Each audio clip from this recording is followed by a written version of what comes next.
शिवाजी कोण होता या पानसरेंच्या या पुस्तकाचं प्रकाशक प्रशांत तांबींना दिलेली धमकी आणि शिवीगाळ यानंतर गायकवाड यांच्या विरोधात राजकीय प्रतिक्रिया उमटू लागल्यात। सत्ताधारी आमदारांना माज आलाय अशी टीका नाना पटोले यांनी केली।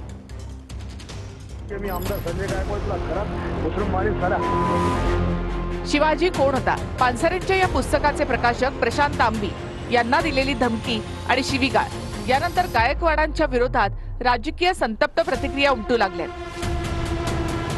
सरकारमधील आमदारांना माज आल्याची टीका पटोलेंनी संजय गायकवाड यांच्यावर केली। मला काय याने गोविंद पानसरेंचे ते वर गेलेत, जा तिकडे तू।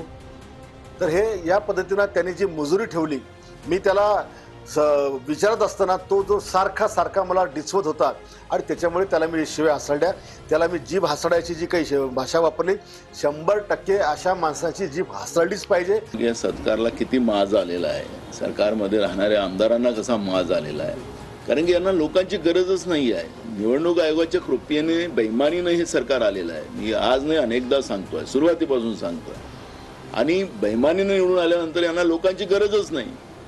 हे काही पण बेबान त्याचं यांच्या जिभेला वाटेल त्या पद्धतीनं बोलतात।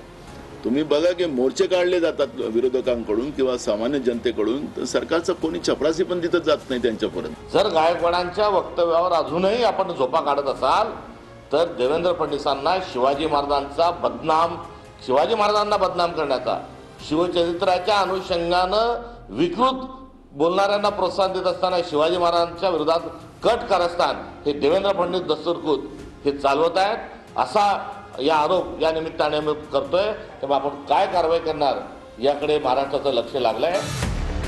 गायकवाडांची गुंडगिरी खपवून घेणार नसल्याचं म्हणत वडेट्टीवारांनी या संदर्भात मुख्यमंत्र्यांना पत्र लिहिलंय। प्रकाशक प्रशांत तांबींना गायकवाडांची जीवे मारण्याची धमकी निंदनीय, गायकवाड यांच्यावर कायदेशीर कारवाई करून तात्काळ गुन्हा दाखल करण्यात यावा।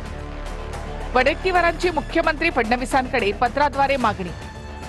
लोकप्रतिनिधी व्यक्तीनं गुंडगिरीची भाषा वापरणं लोकशाहीला घातक आहे।